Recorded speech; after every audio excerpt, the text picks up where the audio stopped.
안녕하세요, 탐합니다. 오늘은 정여울 작가의 그때 알았더라면 좋았을 것들이라는 책 가운데서 우정에 관한 이야기 함께 나눠보도록 하겠습니다. 저는 동창회를 싫어합니다. 친구들끼리 주판을 퉁겨가며 인생의 속도를 비교하고 또 괜스레 남의 삶을 곁눈질하기가 싫어서 말이죠. 누구는 의사가 되고 또 누군가는 변호사가 되고 누구는 강남의 어느 아파트에 살고 이런 요란한 소식들로 우리 삶의 가치를 저울질하기가 싫어서요. 전쟁 같은 대학 입시의 굴레에서 간신히 풀려난 뒤에도 우리는 수많은 엄친아와 또 엄친 딸들의 압박 속에서 좀처럼 벗어나기 어렵습니다. 꼭 이럴 필요가 있을까? 이것이 정말 행복의 지름길일까? 이렇게 또래 집단으로부터 받는 사회적 압력을 피어 프레셔라고 하는데요. 저는 피어 프레셔를 어떻게든 느끼지 않기 위해 온갖 동창회 또 각종 모임으로부터 줄기차게 도망 다니지만 피어, 친구 자체는 사실 정말 좋아합니다. 어떻게 하면 이 지긋지긋한 피어 프레셔를 벗어나서 친구들이 가진 것이 아니라 친구들 자체를 사랑할 수 있을까요?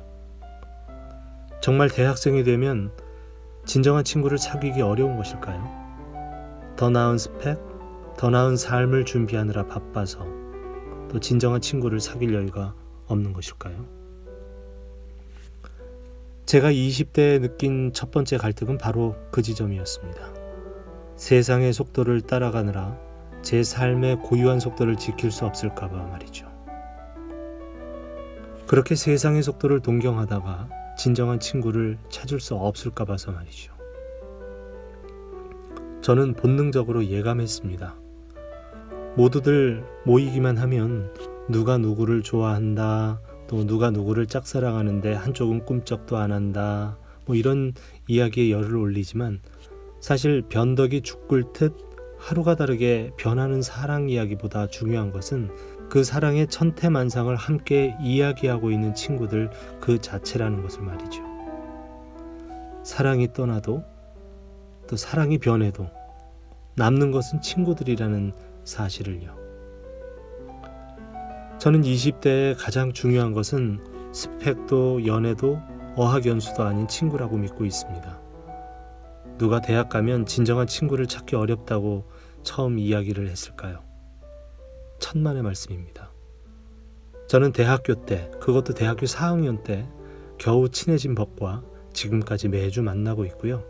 그 친구야말로 제 인생을 바꾼 최고의 스승이 되어 주었습니다.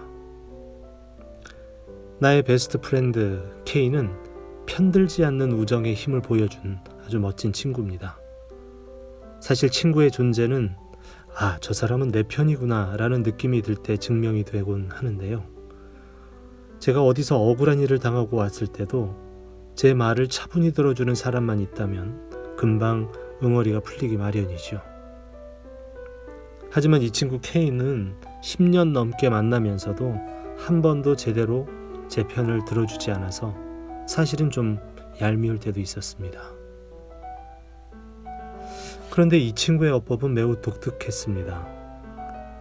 예컨대 제가 A라는 사람에게 기막힌 봉변을 당했다고 하소연을 하면요, 그 친구는 배시시 웃으면서 때로는 얼굴을 찡그리면서 열심히 이야기를 들어주다가 갑자기 끼어듭니다.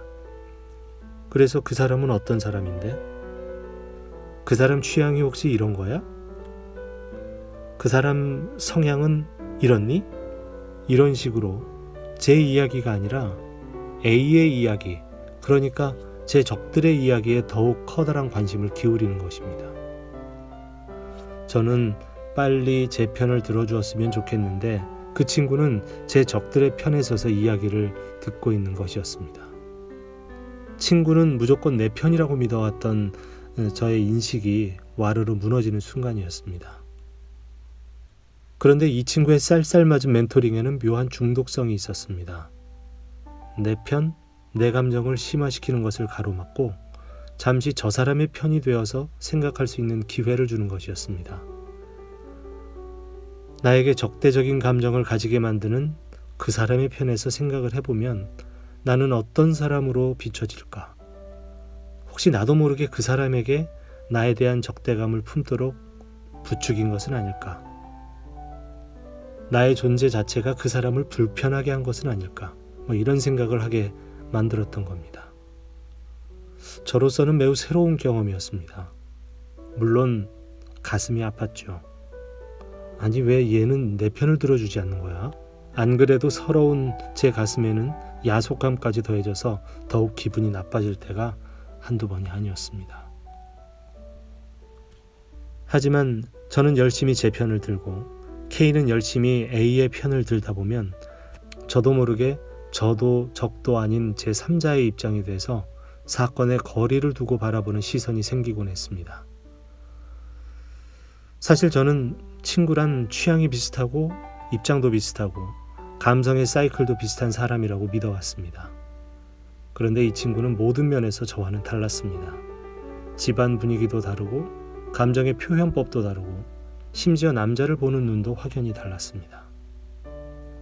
하지만 어느 순간 그 다름이 이 아이를 더욱 매력적으로 보이도록 만들었습니다. 친구는 내 편을 만드는 것이 아니라 나의 오랜 대전제가 무참하게 깨어지는 순간들, 나는 조금씩 내 시야의 한계를 깨닫기 시작했고 한 번도 내 편을 고분고분하게 들어주지 않는 그 친구에게 뜻밖에도 고마움을 느끼기 시작했던 것입니다. 그리고 내 편을 만든다는 일에 집착하는 저의 소심함이 얼마나 편협한 인간관계를 만들어 왔는가 차츰 알아가게 되었습니다. 네, 지금까지 타마와 함께 하셨고요. 오늘도 즐거운 하루 되시기 바랍니다. 함께 해주셔서 감사드립니다. 다음 시간에 뵙겠습니다.